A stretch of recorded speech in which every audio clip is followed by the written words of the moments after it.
గౌతమ్ గంభీర్ అస్సలు ఇంట్రడక్షన్ అవసరం లేని టీమిండియా క్రికెట్ ప్లేయర్. శశభిషలేం లేవు. సై అంటే సై, నై అంటే నై. ఈ దూకుడు అతని స్వభావం. టీమిండియా హెడ్ కోచ్గా గంభీర్ అనే ఆలోచన వచ్చినప్పుడే ఛాన్సే లేదనుకున్నారంతా. బట్ అందరి అంచనాలను తలకిందులు చేస్తూ గంభీర్ ద్రవిడ్కు వారసుడిగా వచ్చేశాడు. మరి గంభీర్ సారథ్యంలోని టీం ఎలా ముందుకు దూసుకెళ్తుంది? అతని దూకుడు స్వభావం టీంకు ఉపయోగపడుతుందా, ముంచుతుందా? అసలు గంభీర్ ముందున్న సవాళ్ళేంటి? 2007లో T20 వరల్డ్ కప్, 2011లో వరల్డ్ కప్, ఈ ఘనత సాధించిన 2 సార్లు టీంలో కీ రోల్ ప్లే చేశాడు గంభీర్. ఇక IPLలో మెంటర్గా తన వ్యూహాలతో కోల్కతాకు టైటిల్ దక్కేలా చేశాడు. నిజానికి గేమ్ కోసం 100% కష్టపడతాడు గంభీర్. ఒక్కసారి ఇది నాది అనుకున్నాడంటే ఎంత దూరమైనా వెళ్లే మనస్తత్వం తనది. ఇక దేశభక్తి అయితే చెప్పలేనంత.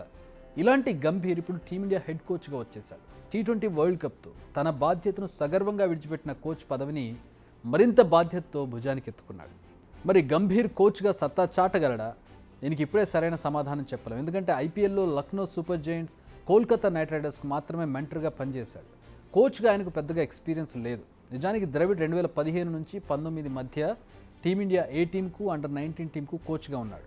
దీంతో ఆ ఎక్స్పీరియన్స్ ద్రవిడ్కు బాగా కలిసి వచ్చింది. కానీ గంభీర్గా ఎక్స్పీరియన్స్ అయితే లేదు. దీంతో గంభీర్ పనితీరు ఎలా ఉంటుందన్నది కొంచెం ఇంట్రెస్టింగ్గా మారింది. కానీ గంభీర్ విషయంలో పాజిటివ్స్ లేవా అంటే ఉన్నాయి. ఢిల్లీ బాయ్ గంభీర్కు చాలా దూకుడు ఎక్కువ. ఛాలెంజింగ్ డెసిషన్స్ని తీసుకోవడంలో ఒక్క క్షణం కూడా ఆలోచించడు. ప్లస్ ఇంటర్నేషనల్ క్రికెట్లో చాలా ఎక్స్పీరియన్స్ ఉంది. ఇది కాస్త కలిసి వచ్చే అంశం. అయితే గంభీర్ టీంతో ఎలా మింగిల్ అవుతాడనేది ఇక్కడ ఇంపార్టెంట్. గంభీర్ మెంటాలిటీ అందరికీ మింగుడు పడుతుందా?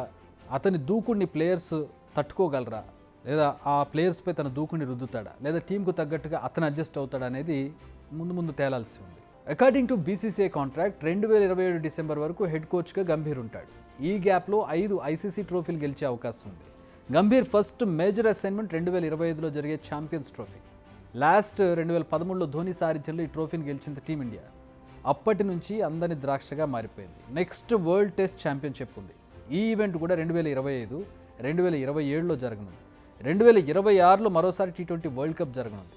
భారత్ శ్రీలంక వేదికగా జరిగే ఈ సిరీస్ను కూడా మనం దక్కించుకోవాల్సి ఉంది. ఇక అత్యంత ముఖ్యమైనది 2027లో జరిగే వన్డే వరల్డ్ కప్. వీటిల్లో మెజారిటీ ట్రోఫీలు సాధిస్తే మాత్రం గంభీర్ జర్నీ ఒక గోల్డెన్ ఎరాగా మిగిలిపోతుంది. బట్ ఈ జర్నీ అంత ఈజీగా కొనసాగుతుందా? అస్సలు కాదు. ఎందుకంటే వెరీ సూన్ టీంలో చాలా మార్పులు రాబోతున్నాయి. రోహిత్, విరాట్ కీలకమైన ప్లేయర్స్. ఇప్పటికే వీళ్ళిద్దరూ T20లకు రిటైర్మెంట్ ఇచ్చేశారు. నెక్స్ట్ ఇయర్ జరిగే ఛాంపియన్స్ ట్రోఫీ వాళ్ళ కెరీర్కి ఎండ్ కార్డ్. సో నెక్స్ట్ క్యాప్టెన్ను సెలెక్ట్ చేయాల్సిన బాధ్యత గంభీర్దే. టీంలో యువ రక్తాన్ని నింపాల్సిన బాధ్యత అతనిపైనే ఉంది. అత్యంత ముఖ్యమైనది విరాట్, రోహిత్ లేని లోటును టీంలో పూడ్చాల్సిన బాధ్యత గంభీర్పై ఉంది. మీకు ఇక్కడ ఒక విషయం గుర్తు చేయాలి. గంభీర్ BCCI ఇంటర్వ్యూకు వెళ్ళినప్పుడు కొన్ని కండిషన్స్ పెట్టినట్టు ప్రచారం జరిగింది. ముఖ్యంగా 5 కండిషన్స్. ఫస్ట్ వన్, బోర్డు లేదా బయట వ్యక్తుల ఇన్వాల్వ్మెంట్ను సహించేదే లేదు. క్రికెట్కు సంబంధించిన విషయాల్లో ఎవరి జోక్యం ఉండొద్దు.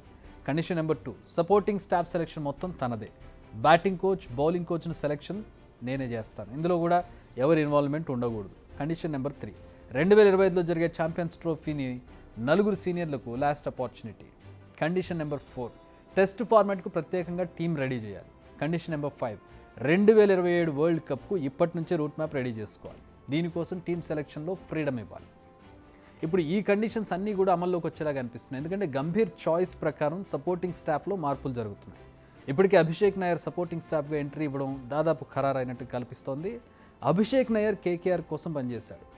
నాయర్కు రోహిత్ శర్మకు కూడా మంచి అనుబంధం ఉన్నట్టుగా తెలుస్తోంది. నాయర్ అసిస్టెంట్ కోచ్గా ఉంటాడని తెలుస్తోంది. అంతేకాదు బ్యాటింగ్ కోచ్ బాధ్యతలను గంభీరే చేపడతాడని తెలుస్తోంది. శ్రీలంక సిరీస్తో కోచ్గా గంభీర్ ఇన్నింగ్స్ మొదలు కాబోతోంది. జూలై 27న 3 T20లు, 3 వన్డేలు ఆడనుంది. ఈ సిరీస్తో ప్రారంభమయ్యే గంభీర్ ప్రస్థానం ఎలా ముందుకు సాగుతుందో చూడాలి. కానీ చాలా సవాళ్లను మాత్రం గంభీర్ ఎదుర్కోవడం ఖాయం. అందులో ఎలాంటి డౌట్ లేదు. ముఖ్యంగా గంభీర్, కోహ్లీ కలిసి ఎలా పనిచేస్తారనేది క్రికెట్ ఫ్యాన్స్కు చాలా క్యూరియస్గా ఉందని చెప్పాలి. ఎందుకంటే ఇద్దరి మధ్య దుష్మని ఉంది, దోస్తీ కూడా ఉంది. మరి ఇక ముందు ఎలా ఉంటుందన్నది వేచి చూడాలి. టీం కోసం కలబడతారా, కలిసిపోతారా? Let's wait and see. Big TV outlook కథనాలు నచ్చితే వెంటనే బిగ్ టీవీ ఛానల్ను సబ్స్క్రైబ్ చేయండి.